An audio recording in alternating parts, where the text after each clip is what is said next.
오늘 설교 제목이 세족식의 의미와 가론유다. 그런데 제목이 원래 내가 제목을 붙이기를 이렇게 붙이려고 했어요. 낮은 자리에서 일하시는 주님, 실족한 제자. 낮은 자리에서 일하시는 주님, 실족한 제자. 예? 설교 제목 좀 그렇게 바꿔줘요. 낮은 자리에서 일하시는 주님, 실족한 제자. 이렇게 좀 바꿔주세요.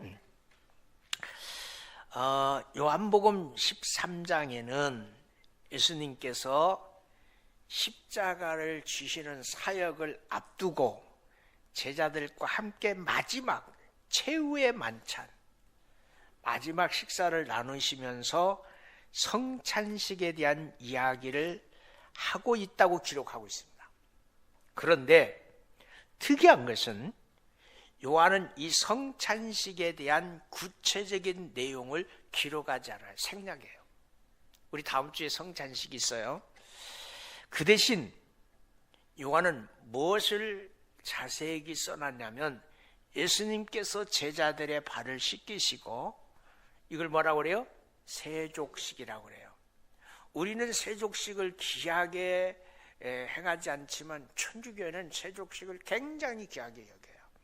세족식과 예수님을 팔아먹었던 가론유다에 대한 얘기와 새 계명에 대해서 강조하고 있습니다. 그리고 성도들은 어떤 삶을 살아야 하는지에 대한 얘기를, 성도들은 어떻게 살아야 됩니까? 이 삶에 대한 메시지를 선포하고 있어요. 먼저 1절을 보시면 때가 됐다 그랬어요. 예수님께서 때가 됐다. 6월절 전에 예수님께서 자기가 세상 떠나 아버지께로 돌아가실 때가 이른 줄 아시고 그랬어요. 그리고 세상에 있는 자기 사람들을 사랑하시되 끝까지 사랑하시느니라. 한번 옆 사람한테 물어봐요. 갈 때를 아세요? 한번 물어봐요. 시작. 그거 절 보세요. 갈 때를 알면 미리 죽어요. 그래요. 갈 때를 알면 미리 죽어. 우리는 그냥 불안해서 몰라. 그래서 하나님 모르게 했어. 근데 예수님은 갈 때를 뭐 했어요? 알았어. 하나님께서 계획하신 구원의 때가 됐다. 구원의 때가 됐다는 것은 다른 말로 말하면 마귀의 심판의 때가 됐다. 그런데 문제는 예수님의 제자 중에서 마귀의 일꾼이 된 제자 한 사람이 있다는 겁니다. 예수님께서 그것을 못내 안타까워하세요. 내가 그렇게 사랑했고, 내가 그렇게 정을 줬고, 내가 그렇게 함께 말씀을 가르쳤고, 내가 그렇게 믿어서 곡간을 맡겼는데 안타까웁니다. 그래서 세상에 있는 자기 사람들을, 제자들을 끝까지 뭐 하겠다? 사랑하겠다. 비록 나를 팔았지만, 비록 실족했지만 나는 너를 사랑하겠다. 그게 하나님의 사랑이에요. 우리가 세상 살면서 지난 주일을 지나고 오늘 주일이 오기까지 삶을 돌이켜보면 하나님이 보실 때 동그라미 치는 삶보다 이렇게 하는 삶을 솔직하게 더 많이 살았지 않을까? 아니요, 나는 그렇게 안 살았어요. 그러면 세모, 이 삶을 더 많이 살았지 않았을까? 가장 하나님을 실망시키는 나의 지체 중에 지체는 발이에요. 발이 뭐예요? 행함이에요. 말로는 예수님 믿어요. 말로는 예수님 사랑해요. 말로는 예수님과 함께해요. 주님 나와 동행해 주세요. 찬송해요. 그런데 행함, 삶이 예수님을 부인해. 삶이 실족자의 삶을 살고 있는 그런 모습. 그런데 문제는 예수님의 제자 중에서 이 마귀의 일꾼된 제자 한 사람이 있다. 그런데 몹시도 안타까워했다. 그래서 주님이 그 안타까움을 표현하는 표현이 뭐냐? 끝까지 사랑하셨다. 끝까지 사랑. 여러분, 끝까지 사랑합니다. 모든 제자가 실족한 제자 한 사람 한 사람 넘어지지 않도록 끝까지 사랑하겠다는 말씀이에요. 사실 이건 누굴 보고 한 말이에요? 가룟 유다를 보고 한 말이에요. 2절에 보니까 뭐라고 그래요? 마귀가 벌써 시몬의 아들 가룟 유다의 마음에 예수를 팔려는 생각을 넣었더라. 마귀가 가룟 유다의 마음에 악한 생각을 넣어준 겁니다. 가룟 유다가 정말 믿음이 있으면 이것을 뭐 해야 돼요? 분별하고 물리쳐야 돼요. 이 자리에 앉아있는 우리 제일가족 여러분, 하나님이 하시는 일과 마귀가 하는 일을 분별할 수 있는 분별의 영이 여러분에 있기를 원해요. 그리고 마귀가 하는 일을 물리쳐야 돼. 하나님이 주신 사인은 받아들여야 돼. 응? 그러나 예수님에 대한 믿음이 없으면 결국은 마귀 생각 따라가는 거예요.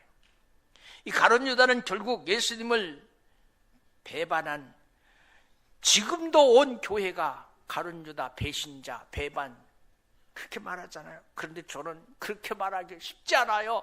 가룟 유다 배신자 이렇게 말했잖아요. 실족한 제자. 응? 여러분, 목사들 실족할 수 있어요.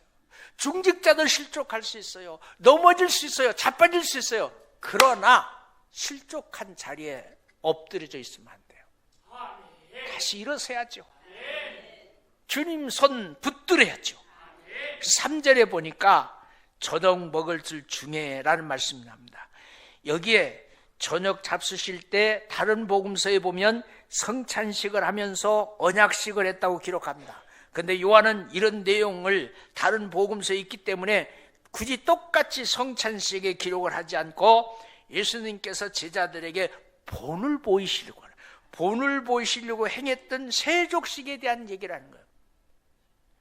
본, 앞서가는 사람이 믿음의 본을 보이면 뒤따라가는 사람은 그 앞서가는 사람의 믿음을 담게 돼 있어요.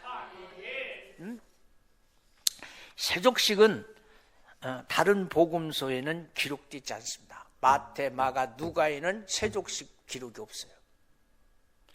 요한복음에만 기록이 되어 있습니다. 이 말은 다른 제자들은 세족식의 의미를 깊이 생각하지 않았다는 얘기예요. 요한이 생각할 때 이 세족식이 중요한 의미가 있다는 것으로 생각합니다. 3절에 보면 저녁 잡수시던 중에 성찬식을 마치시고 식사하던 중에 아버지께서 모든 것을 자기 손에 맡기신 것과 또 자기가 하나님께로부터 왔다가 하나님께로 갈 때를 아시고 그랬어요. 인생의 마지막은 내려놓음입니다. 인생의 마지막은 내려놓음이에요. 여러분, 붙들고 갈 수 없잖아. 내려놓음이에요. 내려놓음. 응? 이날이 언제냐? 목요일 저녁이고 이제 곧 겟세마네 동산에서 기도하시고 잡수시던 다음 날 금요일에 십자가를 지시는 거예요. 응? 다시 이런 시간이 없다고 생각하는 거. 오늘 이 한 예배 다시 내게 있다는 보장이 있다 없다? 없어요. 그래서 오늘 예배 우리는 온 정성 다해야 돼요. 예수님께서 십자가 사역을 앞두고 제자들에게 뭔가 가르쳐주고 싶은 것입니다. 그런데 그 의미를 요한은 깊이 깨달았어요. 4절, 예수께서 저녁 잡수시던 자리에서 갑자기 일어나, 여러분 동그라미 쳐놓으세요. 겉옷을 벗고 벗옷을 벗으시고 수건을 가져다가 겉옷 수건을 가져다가 허리에 두르고 허리에 두르고 물을 떠다 제자들의 발을 씻겼습니다. 그리고 수건으로 제자들의 발을 하나씩 닦아줍니다. 여기 겉옷 내려놓으면 당시 옷은 신분을 상징해요. 당시 옷은 신분. 제사장은 제사장의 옷을 입고 평민은 평민의 옷을 입고, 제사장은 제사장이 다니는 길로 가고 평민은 평민의 길로 가고, 우리도 마찬가지예요. 옷이 그 사람의 신분이에요. 경찰은 경찰 제복을 입고 군인은 군인 정복을 입어요. 죄인은 죄수의 복을 입고 겉옷을 벗었습니다. 내려놓았습니다. 내려놓았어요. 예? 그리고 수건을 가져다가, 수건, 저는 이 수건을 가져다가, 그 말은 뭐예요? 이제 시작합니다. 이제 시작합니다. 땀 흘리길 위해서 준비한 수건, 남의 땀을 닦아주기 위해서 준비한 수건, 남의 더러움을 씻겨주기 위해서 준비한 수건, 남의 발의 촉촉함을 닦아주기 위해서 준비한 수건. 그리고 그 수건을 어디에 둘렀어요? 허리. 행함이죠. 허리는 힘입니다. 우리 제일교회의 힘이 뭡니까? 아름다운 건물을 가진 게 힘은 아니에요.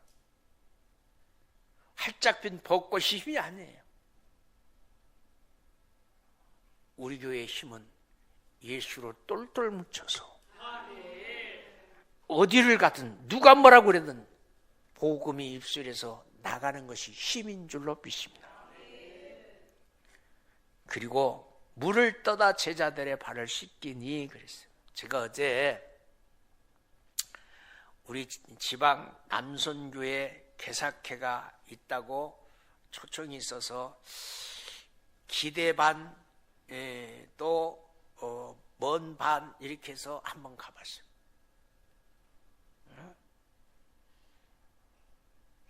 근데 거기서 담임 목사의 설교 속에서 은혜를 받았어요. 뭘 은혜를 받았느냐? 갈매살에 제단을 쌓는 것에 대한 설교를 했는데, 물을 고랑에 채우고 그 물을 고랑에 채우기 위해서 한 그런 내용의 설교를 하는데, 그 당시 가장 없었던 게 물이잖아요. 그런데 그 가장 없었던 것을 하나님 앞에 부은 거예요. 낭비 같죠? 허비 같죠? 부음이 차니까 하나님 기적을 베풀어줘. 하늘문을 열어주죠. 하늘문을 열어주니까 내가 부은 것보다 넘치는 축복이 이스라엘 백성들에게 있는 거예요. 우리 제일가족 여러분 가운데 가장 있어야 되는데 가장 없는 게 뭐예요? 지금 가장 있어야 되는데 가장 없는 게 뭐예요? 네? 돈이요? 너무 리얼한 게 아니요? 그럼 그 돈을 부어. 하나님 앞에 부어봐. 그럼 또 우리 목사님 돈 얘기했다고 그러죠. 네? 하나님이, 내가 부으면 하나님이 거두게 하시는. 저도 세족식 꼭 할 때가 있었어요. 중고등부 수련회, 연합수련회 가면 세족식을 꼭 했어요. 그런데 세족식을 하다가 조금 어색할 때가 있었어요. 언제냐? 나보다 나이가 더 많은, 그때는 젊었으니까 나이가 많은 분들을 발을 씻길 때, 그때만 해도 젊었으니까 요 선생님들의 발을 씻길 때 조금 어색했어요. 수건을 닦아주면 어쩔 줄 모르는 그 모습. 아마 제자들도 마찬가지인 것 같아요. 예수님께서 하나하나 발을 씻고 수건을 닦아줄 때 아무 말도 못하고 그저 쩔쩔매고 있었어요. 그런데 그때 용감한 베드로가 자기 씻길 차례가 되니까 담대하게 말합니다. 예수님께서 자기 발을 씻기려고 할 때 뭐 했어요? 너 거절했어. 자, 6절의 말씀 보니까 시몬 베드로가 이르되 주여 내 발을 씻기라이까. 예수님 왜 발을 씻기십니까? 라는 질문을 한 거예요. 그때 예수님이 말씀하십니다. 7절에서 뭐라고 말씀하시죠? 우리 같이 읽어봅니다. 시작.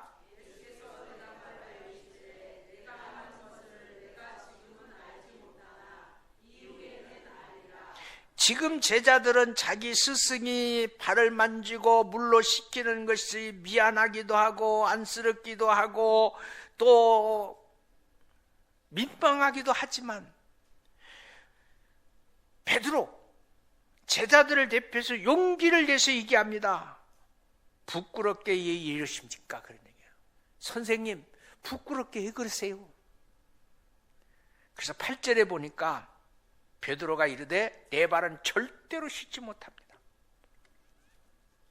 제자들 발을 씻든 말든 난 상관이 없는데 내 발은 안 돼요. 안 돼. 내 발은 안 돼요. 그만하세요. 이렇게 말한 겁니다. 여기 잘 보시면 절대로란 말, 주석을 보니까 또한 영원히 그런 말이에요. 영원히 씻으면 안 됩니다. 베드로는 예수님께서 영원히 내 발을 씻지 못하도록 말하는 거예요. 그때 예수님이 베드로에게 세족식의 의미를 설명합니다. 8절 한번 읽어봐요. 시작.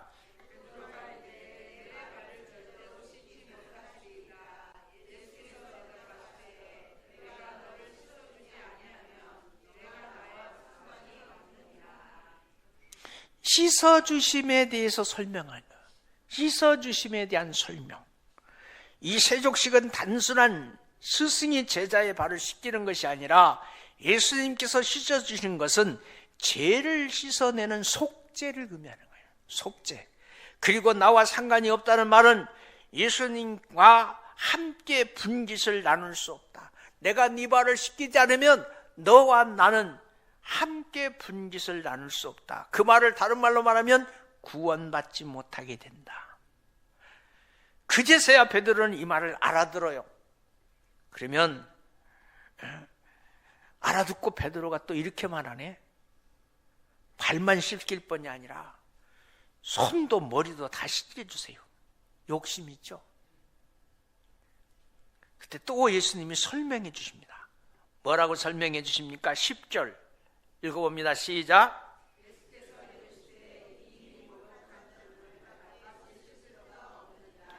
여기, 자, 스톱. 여기 목욕한 자라는 것은 씻겨낸 자라는 뜻입니다. 좀 더 정확하게 말하면 알로형 수동태 분사예요. 이미 쓰심 받은 사람은, 즉 하나님에 의해서 깨끗함을 받은 자는, 하나님을 위해서 깨끗함을 받은 자는 뭔만 씻으면 돼? 잡음죄만 씻으면 돼. 잡음죄. 그게 뭐예요? 발로, 행함으로 지은 죄만 씻으면 돼. 우리 맞잖아요? 언제는 주님의 보혈로 사함받아서 천국 백성 돼서 하나님을 아버지로 부를 수 있는 자격이 있어요. 그런데 잡음죄는 날마다 삶의 현장에서 하나님의 뜻 실천하지 못하고 사는 모습을 우리는 말하고 있는 겁니다. 그러므로 내가 할 일은 내 발을 스스로 씻으면 되는 겁니다. 우리가 예수 그리스도의 십자가를 믿으면 우리의 죄를 씻음 받는 겁니다. 그러나 우리는 여전히 죄 가운데 살기 때문에 계속해서 죄의 먼지가 묻게 돼 있어요. 죄의 먼지, 잡음죄, 죄의 먼지는 날마다 씻어야 되는 거예요. 아침 저녁으로 씻어야 되는 거예요. 그러면 발을 씻듯이 매일 회개하는 삶을 사는 것이 성도가 라는 표시입니다. 우리 몸에서 제일 더럽다고 생각하는 부분이 바로 발이에요. 그래서 집에 들어가면 제일 먼저 발을 씻듯이 하나님의 집에 올 때 매일 회개하는 겁니다. 그러면 늘 깨끗하고 늘 개운하고 늘 정결한 삶을 살 수가 있게 되는 줄로 믿습니다. 이것이 성도고 이것이 안 믿는 사람과의 다른 점입니다. 우리가 예수의 십자가를 믿고 구원받는 자라는 것은 늘 회개하는 삶을 사는 사람이라는 말입니다. 그래서 예수님을 믿지 않는 사람들은 늘 죄를 짓고 살면서도 자기가 죄를 짓고 있다는 것 자체도 몰라요. 자기 욕심을 이루기 위해서 부모를 무시하고 자기 불편함을 해소하기 위해서 욕을 하고 심지어 미워하고 죽이기도 하고 잘못된 선택도 하기를 하고 그것을 합리화하고 정당하는 것이 안 믿는 사람이라면 우리는 어떻게 살아야 돼요? 세상 사람같이 살면 안 되잖아. 세상 사람들 한번 보세요. 기분 나쁘면 사람 죽이고, 내가 정신병이 있다고 남의 집에 가서 불을 지르고, 내 용돈 벌자고 다른 사람의 돈을 훔치고, 내가 즐겁게 살자고 다른 사람을 고통스럽게 만드는 것, 이거 다 죄예요. 그러나 예수 믿고 제사함 받은 사람들은 더러운 게 뭔지 알아야 돼. 더러운 게 뭔지 알아야 돼. 때가 묻으면 금방 씻어낼 줄 알아야 돼. 여러분, 목욕한 사람은 온몸이 깨끗하기 때문에 작은 먼지 손발에 묻으면 그저 더러운 손발만 씻으면 되잖아. 그러나 한 번도 목욕하지 않은 사람은 땀바닥에 누워도 그것이 더러운지 모르고 웬만한 더러운 것이 묻어도 그러면 그렇지. 우리 그 사람들을 뭐라고 그래? 털털하게 사는 사람이라고 그래. 괜지? 그러나 예수 믿고 제사함 받은 자는 먼지 같은 작은 죄라도 죄로 느껴야 돼요. 그리고 깨달아야 돼요. 그리고 회개해야 돼요. 그리고 14장, 요한복음 14장에 가면 성령 하나님의 말씀을 통해서 세미하게 지적하게 됩니다. 우리들의 죄를. 말씀을 생각나게 하시고 그 말씀으로 우리의 작은 죄를 기억하게 하시고 지적하시고 지적 때문에 말씀에 순종할 때 회개하는 삶을 산다고 말합니다. 바울은 이것을 뭐라고 표현했냐면 성령의 충만함을 받으라 라고 표현합니다. 성령이 내 마음에 가득하게 됐다는 겁니다. 하나님의 말씀이 내 마음에 가득하게 될 때 잘못된 것을 고칠 수 있고 말씀대로 살아가야 되겠다는 결심할 수 있고, 결심하는 것, 성령이 우리의 삶을 받으시고 결심의 열매, 성령의 열매가 나타나도록 우리 인격의 변화를 주님이 주장하시는 거예요. 그러므로 저와 여러분이 이미 예수 믿고 제사함 받으면 사람이라면 하나님의 말씀에 먼저 자신을 비춰봐. 비춰보면 거울에 내 모습 비춰봐. 성령 충만한 삶을 살 때 작은 죄라도 회개하는 삶을 살 수 있고 하나님과 사람 사이에 늘 존결한 깨끗한 삶을 살아내는 우리 복된 성도들이 되시기를 주님의 이름으로 축원합니다. 기도하겠습니다. 생명의 주님, 주님의 은혜와